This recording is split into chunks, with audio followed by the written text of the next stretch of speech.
Welcome to Attackett Adventures Today we're standing at the Bentonville battlefield, and 80,000 men lost their lives on this battlefield. And Colonel Sherman was fighting here with the Confederate soldiers, and he's been throughout the state. He's been, we went to certain sites where S. Sherman was, and so this is one of the sites he was, but supposedly the aftermath was so bad here that there was dead bodies everywhere here. And there's going to be a house over there, and I think that's where they had like a medical station for the soldiers. And we're going to go jump into the Christmas past of those days of the Civil War.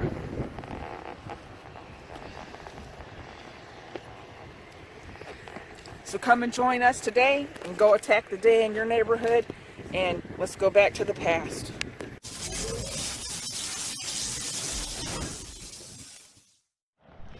So here is a monument in the memory of the North Carolina soldiers who fought and died so courageously, and the civilians who suffered so grievously during the Battle of Bentonville, March 19th through the 21st, 1865.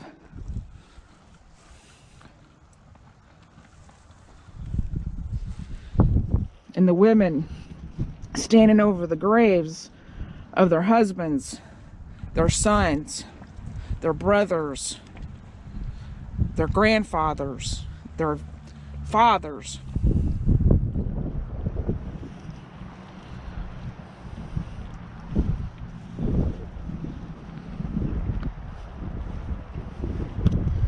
Sleep, soldier, sleep in thy rough earthen tomb, while above these the winter winds rave. In summer the birds will thy requiem sing, and willows weep over the grave. No coffin enclosed his mangled remains, no shroud save his uniform old, but his name is entwined in the laurels of fame, and on memory's pages enrolled.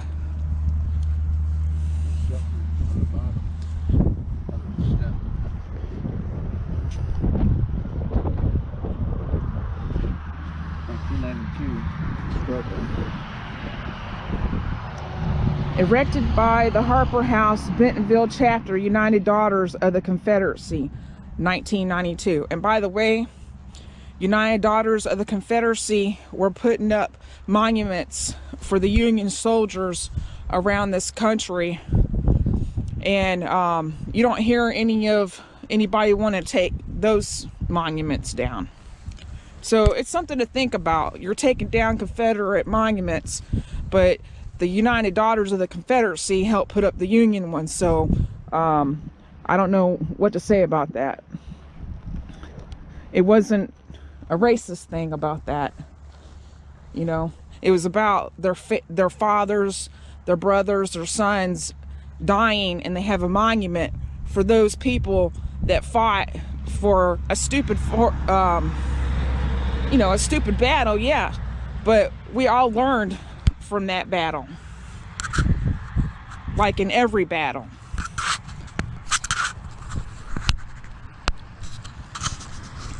So all the way in North Carolina, there's a Texas monument on a Civil War battlefield. So here we go. Texas remembers the valor and devotion of her sons who served at Bentonville, March 19th through 21st, 1865. The 8th Texas Cavalry was engaged with the left wing of Sherman's Union Army on the eve of the Battle of Bentonville during the battle on March 21st. The 8th Texas again performed valuable service in the Confederate attack on Union General Joseph Mower's division of the 17th Army Corps. Lieutenant General William J. Hardee, commanding the corps, and the battle ordered about 80 men of the 8th Texas, commanded by Captain Dog Matthews, a mere boy, to oppose Mower's advance. The Texans attacked in conjunction with other cavalry commanded by General Wheeler and Lieutenant General Wade Hampton in Cummins, Georgia, Brigade, young Willie Hardy, General Hardy's only son, charged with the 8th Texas and was killed under heavy Confederate pressure. Moore soon withdrew his division to its original position. During the Confederate retreat from Bentonville, the 8th and 11th Texas Cavalry played a prominent role. Go to the back. See other side. In opposing the Union pursuit from Mill Creek Bridge until the pursuers withdrew at Hannah's Creek. The Texans were surrendered with the remnants of the Army of Tennessee at Greensboro, North Carolina in May 1865. Texas units at Bentonville, 6th, 7th, 10th, and 15th. Texas Infantry, 17th, 18th, 24th, and 25th. Dismounted Cavalry, 8th and 11th Texas Cavalry. And this is a memorial to Texans who served the Confederacy, erected by the state of Texas in 1964. E Pluribus Unum, erected by the Sons of the Union Veterans of the Civil War Department of North Carolina, 2013. So this is in the memory of Union soldiers of the 14th, 15th, 17th, and 20th Corps who served in the Battle of Bentonville, March 19th through the 21st, 1865. And these were their insignias, and it's representing the states of Alabama, Connecticut, Illinois, Indiana, Iowa, Kentucky, Massachusetts, Michigan, Minnesota, Missouri, New Jersey, New York, Ohio, Pennsylvania, and Wisconsin. Honoring the dead of the Battle of Bentonville. Time may teach us to forgive, but it can never make us forget. Confederate Lieutenant General Wade Hampton Memorial Address at Bentonville, March 20th, 1895. This is what he said. By the evening of March 22nd, 1865, both the Union and Confederate armies had vacated the village of Bentonville. The Union Army advanced towards Goldsboro, while the Confederates moved to nearby Smithfield. Not only did local citizens have to cope with hundreds of wounded Confederate soldiers left behind after the battle, residents found their property covered with the graves of over 500 Union and Confederate soldiers killed during the battle. Dead Union soldiers were buried in marked graves so that their remains could be located and interred elsewhere after the war. The Confederate dead were buried on the battlefield either by their comrades, Union soldiers, or local residents. 20 of the 23 Confederates who died in the Harper House were buried by the Harper family adjacent to the family cemetery, which sits in front of you to your left, which I'll show you that in a minute. In 1867, the U.S. government established several national cemeteries in North Carolina, and Union soldiers buried in Bentonville were re-interred in the Raleigh National Cemetery. The following Confederates were left in their unmarked or poorly marked graves for nearly 30 years before any concerted effort was made to properly honor them. Here is a picture of Captain R.G. Rankin of Company A, 1st Battalion NC Heavy Artillery. Rankin was killed by an artillery shell on the battle's second day. Although his name is listed on the north side of the monument, his remains are actually buried in Wilmington. The grave of Private J.M. Knapp or Knapp of the 21st Michigan Infantry, I think.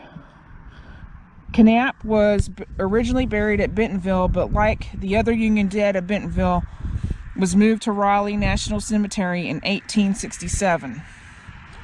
At last, as the last token of friendship and remembrance of my brother, soldier, and companion in arms, I plucked from our earth a nice little wild plum tree filled with white blossoms and planted it at his head, praying as I done so. Excerpt of a letter from Clark L. Reed to the parents of Private J.M. Knapp, 21st Michigan, who was mortally wounded on the battle's first day. In 1893, Bentonville native M. Haywood Bizzle wrote, "The North Carolina Memorial Association requested an enclosed monument for the graves of the Confederate soldiers treated in the Harper House. Although not immediately successful, his actions led to the monument before you." In 1894, the Goldsboro Daily Argus printed the letter prompting the Goldsboro Rifles, a North Carolina militia company and social organization, to raise money for an obelisk-style monument. The donors included Union veteran T.E. Harvey, who lost 4 fingers during the battle. The Rifles desired to relocate all of the Confederate heroes who died in that fight but were buried elsewhere to a spot set apart for their final resting place. On March 20th, 1895, Confederate General and South Carolina Governor Wade Hampton spoke at the dedication. The Harper's eldest son, John, a minister, opened with prayer. A heavy rain curtailed most of the program, which was to include a sham battle, the forerunner of today's reenactments. Modern ground penetrating radar indicates a mass grave here, although the exact number entered is unknown.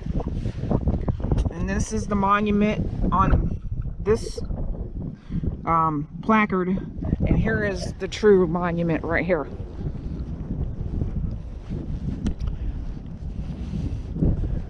On this spot and in this vicinity was fought the Battle of Bentonville, March 19th, 1865. And Bud, they're saying that there's still a mass grave here. That it says 360 unknown. Yeah. Right in this area. They don't say where the graves are, but no, they said it was right under this monument. They did it with the one hole X-ray or whatever, and they seen that there's a mass grave here. Colonel R.M.S. Seyfel, Tennessee Columbus Gillum Company, F1 Technical, EA, I can't read the rest. Is that Smotherman? This? Right here. Smotherman. Yep. Company, D45, Tennessee Regiment, J.H. Edwards Company, B26, Tennessee Regiment, Captain Hickok, and Captain Latham, Alabama Regiment, and Edmund Pettus, Alabama Regiment, and J.M. Moon, South Carolina Regiment. Quigley, I don't know what ART regiment is. Artillery Regiment. Where's ART at? Oh yeah. Yeah, artillery.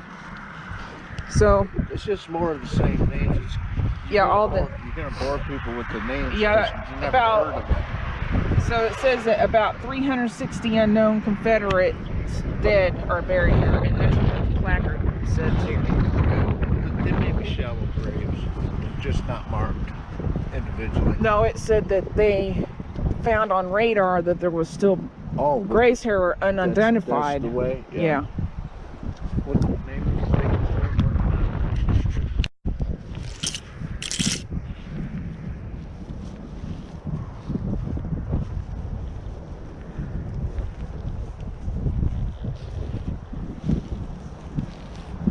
These are all unknown Confederate soldiers.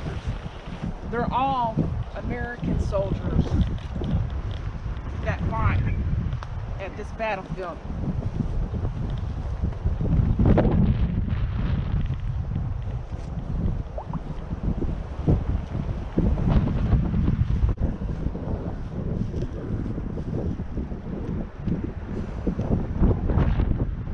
And to the Facebook people and Instagram people and Twitter people, this is how I do my pictures and do the things that we do for this channel.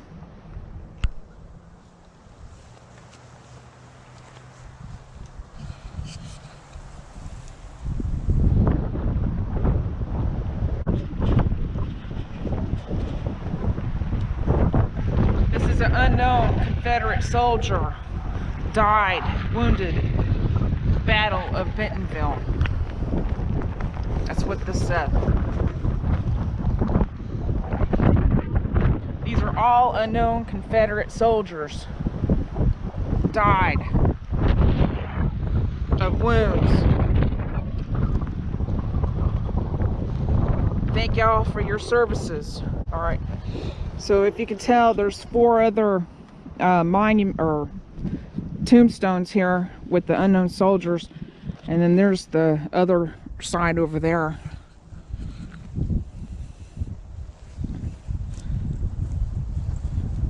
This old fence. There is a trail here, but we're not walking that today. Maybe some other day we'll come back and do that, but we'll show you as much as we can.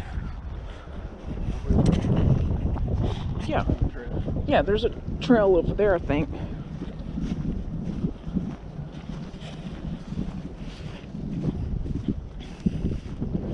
So this is the family grave site. This is going to be a long video today, so please watch it. No. So this is the family graves of the Harpers, which we're on Harper Road right now.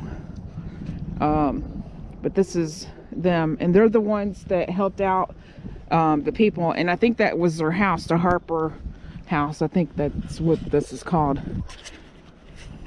So please watch today. If you've gotten this far, keep watching. It's going to be a little bit lengthy, but it's history. What's an hour or 30 minutes gonna do while you're learning something that you might not have known? Which I didn't know the Texas Cavalry helped in this war. Did you, bud? That they were all the way here? No, I didn't know that. I never really studied the battles at all. People try to get rid of the history. So, earthworks began at Bentonville Battlefield by 1865. The deadly accuracy of rifled projectiles was enough incentive for soldiers to dig in. Whenever there was a chance of battle, they quickly entrenched, often without being prompted by their officers. Though shovels were occasionally available, substantial field works could be constructed in a very short time with cups, plates, bayonets, or by hand. When time allowed, trees were cut down to provide a field of fire in front of the trench.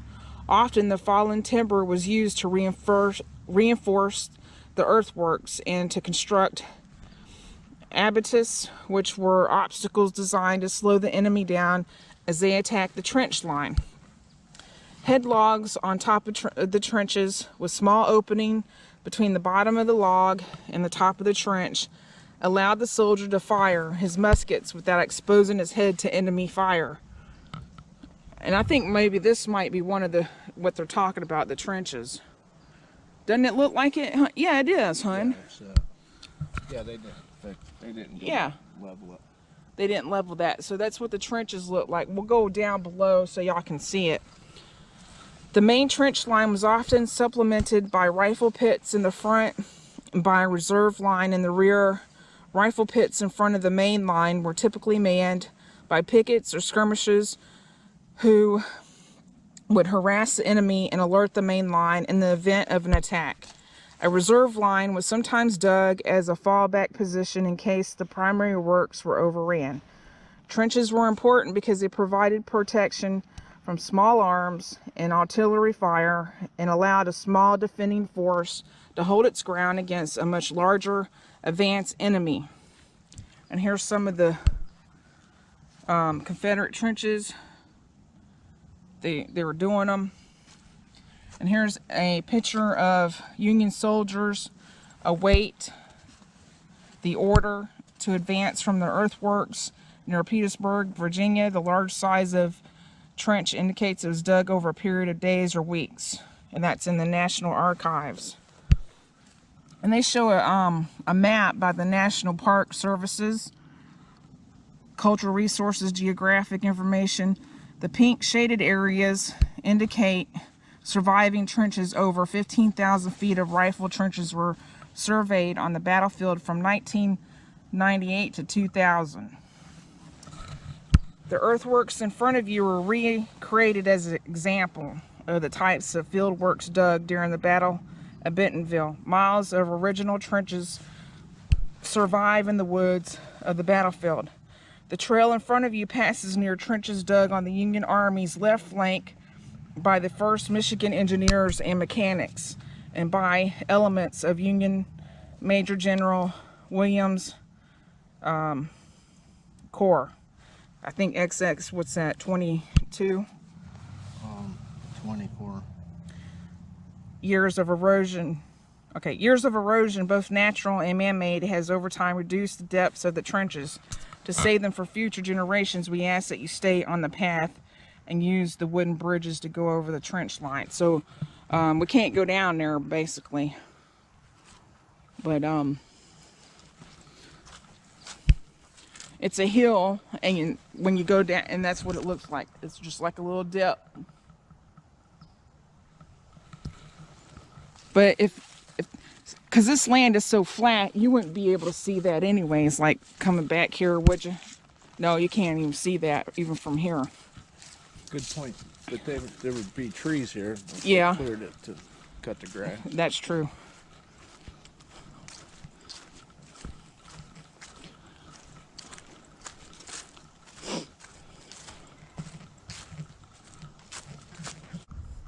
Okay, this 12-pounder Napoleon, which is right there, it seemed that the land was being plowed up with cannonballs.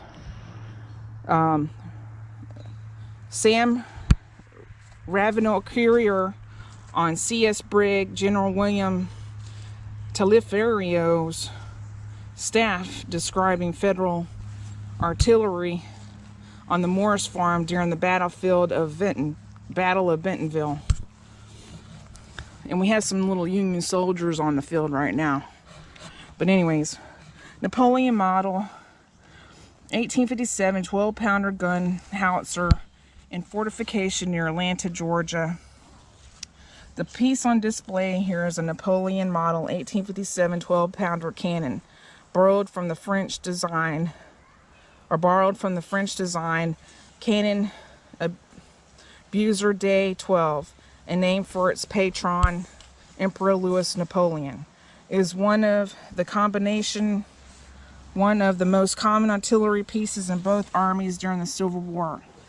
The guns were high in demand for their combination of firepower and lighter weight compared to earlier 12-pounder field guns. The primary difference between Confederate and Union Napoleons is that the Confederate variants generally lacked the muzzle swell featured in more ornate Federal versions.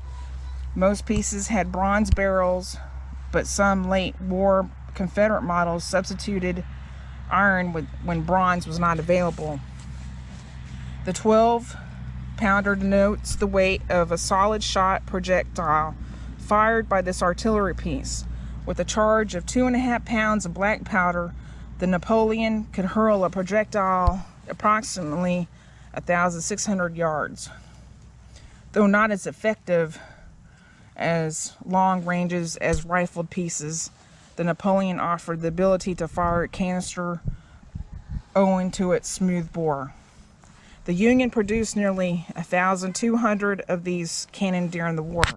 The Confederacy only manufactured between 500 and 600, but confiscated a number of the others both on the battlefield and at U.S. Army arsenals in the South at the start of the war. This extremely effective at ranges inside of 300 yards, and you can use 96 caliber lead balls. General Lee said he preferred the 12-pounder, the best one. So we're looking at it. It's a bronze gun. Yeah. Unless they painted it, it could be steel, but this might be the bronze. Yeah, it looks like it's painted over. It's probably steel. Steel, yeah. Because it's rusting. I don't know if anybody would know if bronze would. Wait a minute. That could be bronze. Because Yeah, I don't know. It looks like it's painted though. It's still pitted on the inside. Cause yeah. I'm sure it would paint. I bet you that's bronze. How big this tree is in front of this house. And here is the house in Foley. This is the Harper house, so we're gonna go in. So you ready?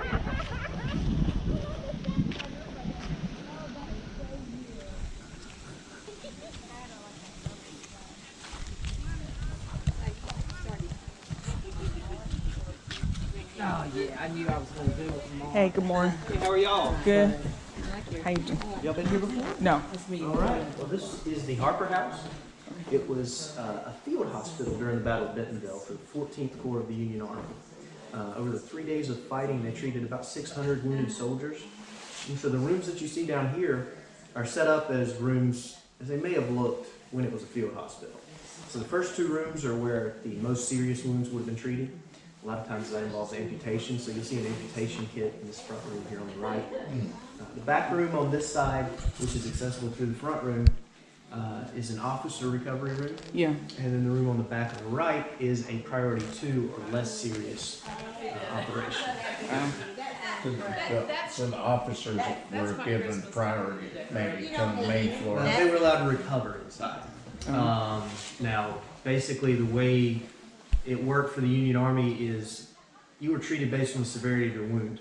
Didn't matter your rank. That had kind of switched from the beginning of the war. Bentonville happens in 1865, so Yeah. things have been changed greatly since the beginning. Right. So severity of the wound dictated when you got treatment, but officers may have been allowed to recover inside, so they do get that privilege. Thank you. To stay warm. Yeah.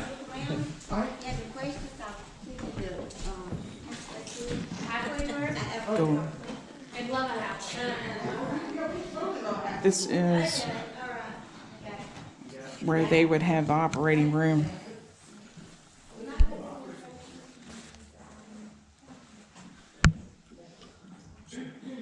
So some good heavy cloth Yeah.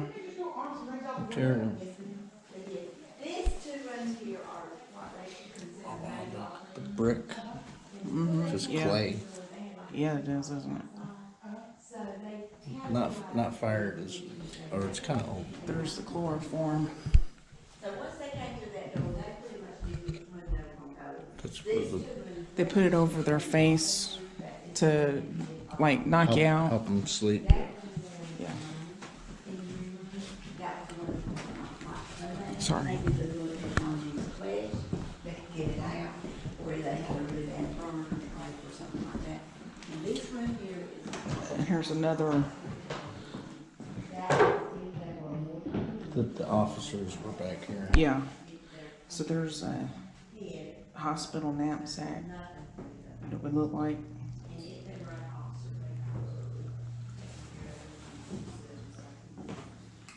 And the scales Yeah. measure out the Meds. dosage.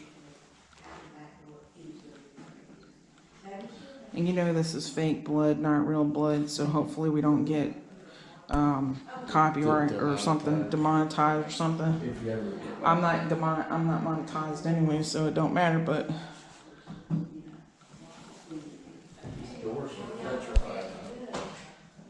huh? You're looking now at the minor injury room. Once the guys came in the front door here, before they came in the house, they had a triage. They were either considered a major wound, a minor wound, or a mortal wound. If it was major, they were treated in these two rooms. That would have been the rooms that did a lot of amputations. They said they literally were doing them about every 15 minutes. Wow. They were doing them so fast, they literally opened up the windows and threw their arms and legs out the windows. Oh, God. So just a pile of arms and legs. And they were dispersed of at some point later on, but, you know, they didn't have time to keep, this one belongs to who, you know, that kind of thing. This room would have been where they treated the minor injuries. That would have been the ones that, like the bullet was in the flesh maybe, they could get it out. or they had a really bad burn or really bad scrape. Something they could patch up pretty much, get them on through. And then of course on this side, on the left, the back room on the left side was where they treated the mortal wounds, and that's the ones that there was nothing they could do for. But if they were an officer in the Union Army and they were mortally wounded, they got to spend their last hours in this room. But if they were just a regular soldier and mortally wounded, they were still taken care of as well, but they had to be put outside into a recovery area. And they were given some soup and a little bit of meds, something to make their last moments. Wow. You know, as good as possible. But anyway, that's kind of the history of the house. The house did belong to John and Amy Harper, and that's why it's the Harper House. It was taken over and used as a hospital. They went upstairs and stayed. They did not have to be thrown out, but they had an option to either stay upstairs or go or leave, because they took it over as for a hospital. So they chose to go upstairs, and even though they were upstairs, they were not away from all the trauma that was going on down here. You know, they could hear it, they could see it, they could smell it. But they did manage to stay upstairs with their 6 children and 2 grandchildren. And luckily, it only lasted about 3 days, the battle did. And then the entire time that the Union took over their house was about 7 to 9 days. They pretty much moved out, and the Harpers came back downstairs and said they put their life back together, but they never got to a sense of normality. But they continued to live here.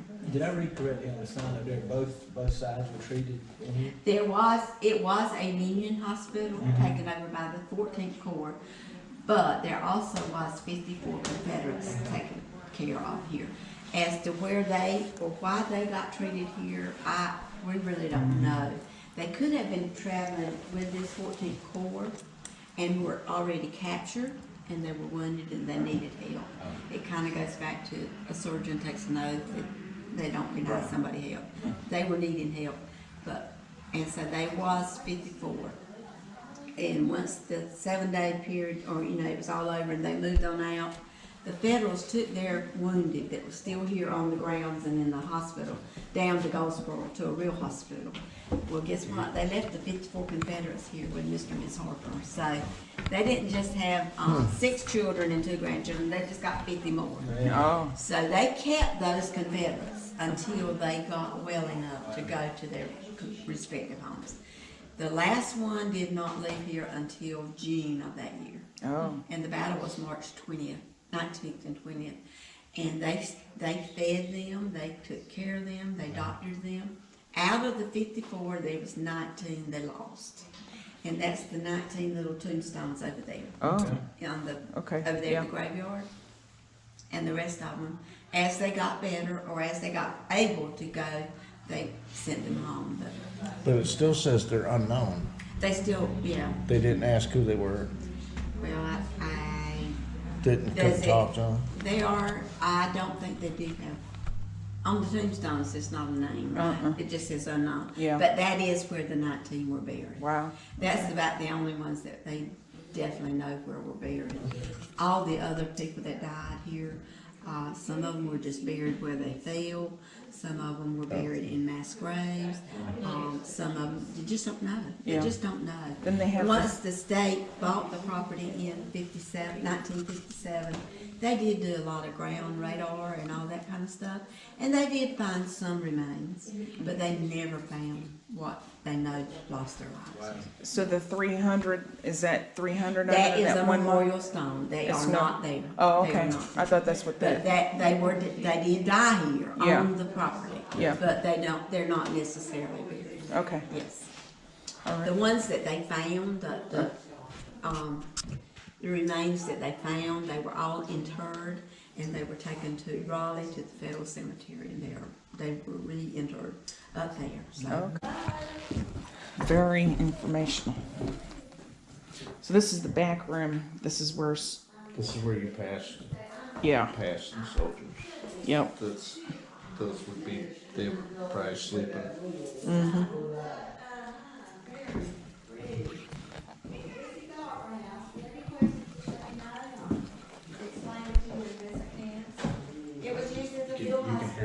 nice if the kids run. Yeah, back out there. Yeah. This wasn't this, you had to be pretty bad to be on this side of the Yeah. amputees, Yeah. terminal. Right. illness, Terminal in the back. Yeah. Injury, Yes. terminal injury. Yep. That's why they got the chloroform again. And there's a bullet.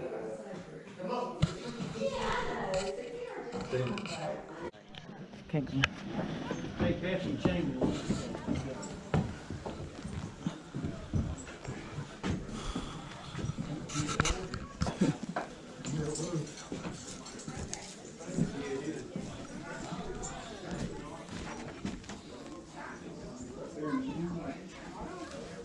This is a Civil War era kitchen, and the adjacent one is the domain of the enslaved on farms like this.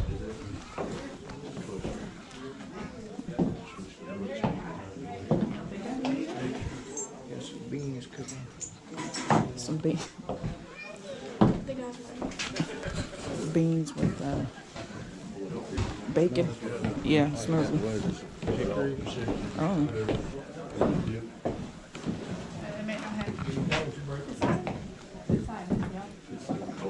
Okay. Look, it looks like they had the for crops too. Hang their sage or whatever. Yeah. Yeah. Yeah, that's how they lived. Christmas tree. Yeah.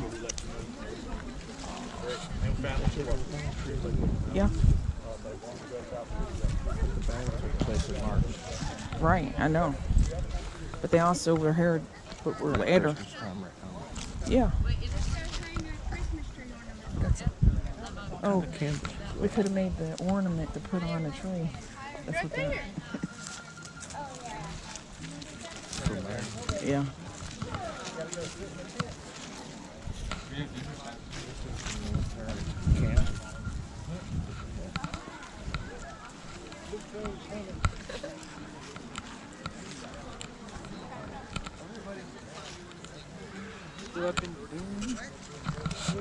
We had a cabin just outside of Boone, And then just put a main pole that goes across the stick. You talk about the, yeah. That's neat. This is the kind of things you would see at their resting areas. Hi, Charlie. This one of the original bivouacs. What's a bivouac? Tent. Oh. we're actually, yeah,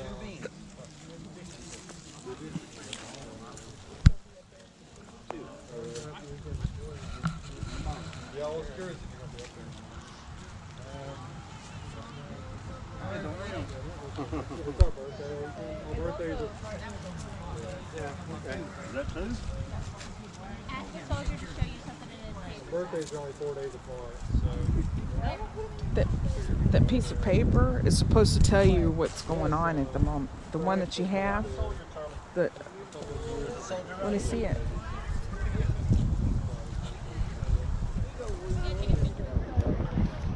No, not official. This. Yeah.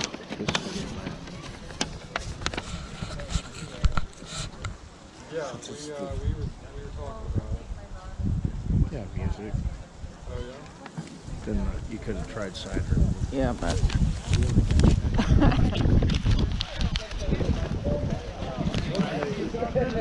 so that's basically what you'd be doing, like you're camping. And there's beans. What I have there fit on the outside of the canteen. So that would just be right there. So they didn't get issued like a plate and a cup? Because I see the cups. Oh, and stuff. they were. Uh-huh. And the cup became a utilitarian everything. Your bowl, your plate, Right. your cup, shaving mug, Yeah. if you shave, and stuff like that. So yeah, nobody was too clean, nobody was too pretty. So that if they found a broken canteen, then they just make a bowl out of that and Not then ditch this necessarily. one. Not necessarily. Okay. It was up to the person. Okay. Up to the person. But they You could put could polish they it. could put that in their Make it haversack into if they a wanted to. So, Right. You know, what you know, put in. Some people had knapsacks. You know, whatever they wanted to carry. So did everybody not have a knapsack or a book bag or whatever? When they started out, everybody did. And then after a while, they went to the bedroll, which you just take, you know, And they'd roll a everything up blanket, in it. a blanket and throw like a horseshoe over it, and with the rubber gum blanket on the outside to keep it waterproof. And you sleep down, you put the gum blanket down, put the blanket down, put the blanket on top, put the blanket up, and you know, you're parking the school all night. Yeah, because it's like two guys working together to make it. Yes, yes. And when you lay down in one of those, you know, your feet stick out about a game much. I'll say yeah. Because they're not very long. So would they have had if they have one on the ground? Does that mean they have a third guy that's also in there with them? Well, if you notice here, notice on the buttons are an each end. Right. So they were designed so you got the buttons here. They were designed so you can belt even more. You put like 4 of them together. So you have people on guard and stuff. So you make longer. That way you're covered on up. So that was the buttonhole design. Because like this one's got one on the ground. Does that mean they had a third guy that was like? Not necessarily. Okay. Like somebody died and they just took it No, out. or they on the ground. It's like one of the people's, you know, one of the people's asses put it on the ground. So there'd be 3 guys in this. No, probably 2. 2? Okay. So you got one half. This is one of the Hi. people run the half. You know, there's poncho or gum blanket. So that's a different item than this. Yes. Yes. Okay. Yes. Okay. Yes. Yes. Look at the buttons on the. That's how they would have the sides. It would make Yeah, sense that's a to have military issue 2 heads out. union. This is Yeah. Union. Yeah. Yeah. I guess both sides have. Has the state let anybody metal detect out here? No. No. No. Even they won't do it. Oh, they can do it. Oh yeah. The state can because it's Yeah. state property. Yeah, but that's what I meant. Yeah. we can't. Bentonville, the big events, they have to get special permission from Raleigh to allow the reenactors, because it's a big event, to dig even holes for fire pits. Oh. That's why that fire is not in a pit. Okay. Yeah. It would normally be dug out at maybe 8 inches deep Yeah. and with the dirt piled around, because that keeps the wind from blowing underneath it. But Yeah. not allowed. Okay. Daddy's a baby. You don't see ladies. Yeah, the baby. So this would be the Confederate tent, or Well, the this is Union just a Confederate fly. fly. This is for the engineers. Oh, okay. And well, we just under the fly just because we can. Yeah. They would have had this, had a tent. Just depends. Both sides had the same, basically the same Oh yeah, quality. yeah, stuff. yep. So this isn't one side or another. Hey. Just That's military. correct. Yeah, because a lot of the I'll say a lot, but a good number of the officers that was in the U.S. Army went over to the Confederate Army. So they brought their stuff with them. They brought their training, and the tactics for the battle was the same on both sides, which made it that equally devastating for both sides. Yeah. Canteen stuff. But from a Confederate side, we blame it all on those guys. What do You you? drove us out of Texas. I'm third U.S. regulars. Like, we need to get out of Dodge pretty quick. What do you do if you're on both sides? Well, Your actually, they're No, I mean, units. They're you're- Confederate and U.S. units that Yeah. got what called galvanized. Yeah. And it depends. If you're in an event and you don't, down south, we're going to have more Confederates than we are Yankees. So, we got to have somebody for battle. You have to have somebody to shoot at. So there's units that does I have a Union uniform. Yeah. Just enough to get out of the field, not really to do a presentation, but to at least look from a distance. Well, yeah, hey, that's Yankees over there. And I have a hat and a coat, and that's about it. Yeah. And from a distance, it looks fine. Yeah. For what they Believe. right. Yeah. And it wasn't only about slavery. It wasn't anything about It was about all agriculture stuff and stuff. it was about states' rights. Yeah. Now. Yeah. About Washington telling us what to do. Right. Back then, it was even more so because each state was like a little country. And I'm from North Carolina. I happen to be part of the U.S., but I'm a North Carolina. Right. This is my country. Right. Because you kind of have to put in perspective. Back then, when we traveled from here to Washington, that's a 6-hour drive. Yeah. Then it probably been... Back then, to go from one county to another was a 2 or 3 hour horseback ride or wagon ride. To go to Raleigh from here, that's an all-day thing. Yeah. You got all day to get there, another day to get back, and you know, it's all relative on that. I mean, some people never left their county, didn't have to. Yeah. So this county, this is my life. This is, you know, what happens in the other county. That's theirs. over there. I don't care. Yeah.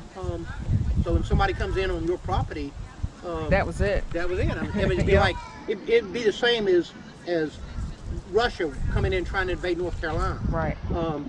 You know, everybody in the, you know, we'd all kind of come out of the woodwork and start defending it. Yep. But we got nowhere to go. This is my country, you know. Right. We're going to stop here today and want to say welcome to the end of the Christmas past. And I hope you enjoyed it. And y'all go attack the day in your neighborhood. Keep on watching Attackett Adventures. Please hit that like button. And please subscribe and follow us on Facebook, Instagram, and Twitter. And thanks for watching. Go attack the day.